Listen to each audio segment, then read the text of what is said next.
Hello there, wonderful peoples, and welcome to this quick and brief new moon tarot card reading. So we've got a 3-card reading for this new moon. Here they are. I've got the 3 cards showing you right now. I'll just throw them on the screen in a little bit.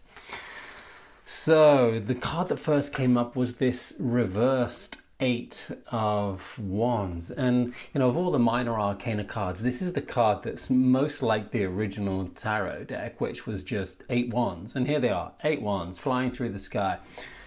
And yet there's a so it's a card with a lot of symbolism, which is very simple symbolism, and at the same time, it's a card which leads itself to a personal interpretation sometimes. And those personal interpretations are all valid. Your personal interpretation of this card is valid. So if we have a look at it, it's just 8 wands flying through the air.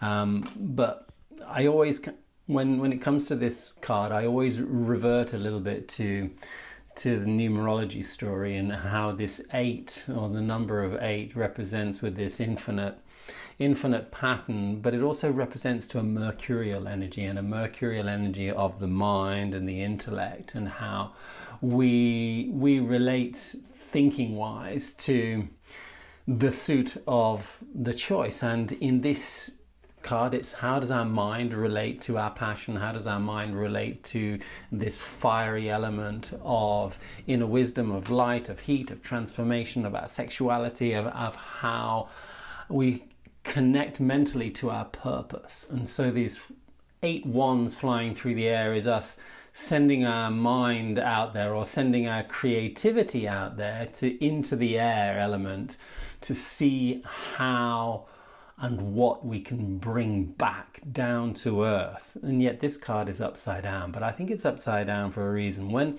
it came upside down, and then the next 2 cards that came out were the moon and the 10 of wands, I thought, oh, okay, the moon and the 10 of wands were really talking about a connected issue and a connected story to this reversed 8. And yet the reversed 8 is always going to be maybe the issue, if there was something to look at, or if there's not necessarily the issue, but if there's something unbalanced, it's usually going to be the reversal of a card. And that reversal is something, when cards come up reversed, it asks us to turn our perception upside down a little bit, so that we can get a little bit more clarity about what the message actually is. And if there's a message coming from our subconscious that we're not quite getting, and we're asked to go a little bit deeper inside in order to comprehend that message, then this for me is at least one of the main reasons that reversals are coming up in our readings. And so when the moon came up, I was like, oh, okay, so there's a subconscious story going on, because the moon represents this subconscious. It represents a subconscious that we can relate to and see in our past, and our history, and our ancestry, and our inheritance, and all of that old programming, old knowledge, old wisdom, and old lessons, and old stories that may have been sitting in the background of our minds and coming to the surface in a hidden occult type of way. And that's the darkness of a moon. And this path here that we see going off in the distance between the wolf and the dog, there into the higher mountains of our consciousness. And this card, which speaks about walking our walk and getting real about our passion, getting real about our purpose, and about the meaning of why we're feeling we're here, and in really choosing to do the work that might be challenging, but it means bringing those wands down to earth, and bringing fire and earth together inside of ourselves, bringing the inspiration into action. And so finding this path and walking this path to the higher consciousness, and walking this path of higher purpose, is very much in aligned. And yet we have this 8 of wands that seems to be a little obstacle in the journey. And what is it? What is that obstacle? And I was looking at this, I was thinking, what would it be in me? So in me, yeah, if I'm going to throw my mind out there, if I'm going to contemplate, now what is it I could be doing that is of higher service, of greater meaning and more purpose, I know that as soon as I send my thoughts out there, I'm going to get answers. I'm going to get lots of answers because I've done it so many times that I might even say that I'm good at it. And yet I can feel the resistance. And so I can say, well, why don't I do it all the time? Why don't I sit and channel these wonderful ideas non-stop all the time? And I was sitting there and going, oh, because if you have those inspirational ideas, those inspirational thoughts, it means you're going to have to follow through with them. And if you actually do follow through them, it's not going to be like a whole bed of roses. It's not going to be pretty. It's not going to be, oh, happy, jolly all the time, because you know, well, at least my past has told me that when I've walked my walk, it challenges me. It challenges me to look at my ego, to look at this past unhealed stories that need to come up. There are going to be challenges. There are going to be challenges which all have a flavor of something beautiful and a transformation of lower awareness to higher awareness, if you want to see it like that, or just a self-realization process. But in that self-realization, my past hasn't always been pleasant. You know, it's not always been a great experience. I've learned the hard way, the stubborn way, the stupid way by being an idiot in way too many areas of my life and times in my life, to the point where if I'm going to walk my walk, it's not necessarily going to be all pleasant. And that's where I thought, oh, that could be a resistance to actually figuring out what walking my walk looks like, for me at least.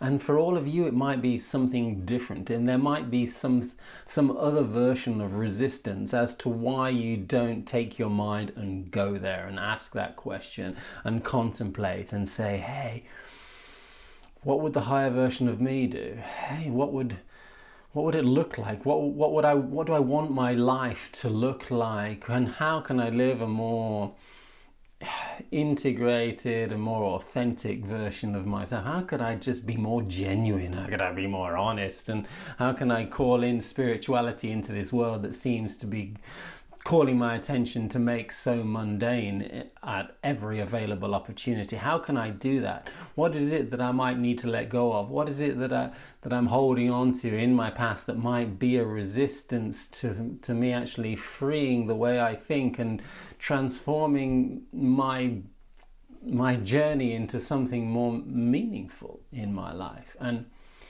just throwing these questions out there is going to bring up challenges. They're challenging questions in essence anyway. They are challenging because they're challenging you to be a slightly alternative version of yourself, to create a slightly different reality, or to remember yourself more authentically, and to maybe let go of and challenge your stubborn, or our stubborn attachments to things that are holding us back, that are stopping us from moving forward in our lives. And so whatever is stopping us going mentally, and it might be, it might be for some people, this card might be, I can't find the answers. How am I going? I need to find some of the answers from a book, from somebody else, from this, from that.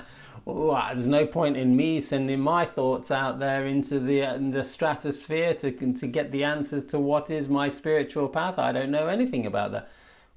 We might put ourselves down that way. We might judge ourselves that we're not capable enough to get that inspiration and to bring it down to earth, to actually ground it. Because it's one thing to have an idea, and it's another thing to manifest that idea. It's another thing to take that idea and go, okay, well, what does that actually look like?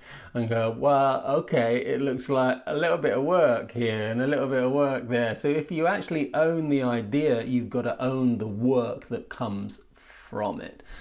And yeah, I can claim my laziness to that type of work sometimes. And yes, there's going to have to be a little bit of a slog, or a little bit a little bit of me convincing myself that, hey, you can do that. It doesn't have to be such a challenge. It doesn't have to be, there doesn't have to be so much resistance to doing a little bit of work that you might not think is yippee and fantastic, because you know that in the long run, that's going to be exactly what you need, and it's going to reap the benefits and the fruits of your of any effort that you make. And so maybe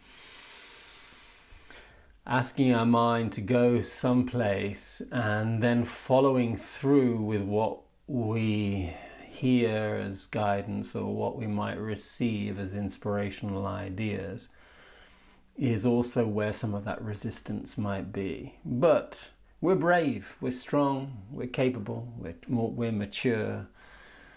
So let's dare to go there mentally, and let's dare to figure out how we can walk that walk and overcome any previous errors and unconscious mistakes that we might have made, and just climb up that hill and shine that light in the darkness like the moon always will. Have a fantastic day. I love the moon coming up on this new moon. I hope this inspires you in some way or triggers you in some way. Leave me some comments and do all that subscribe thing, and much love to you all always.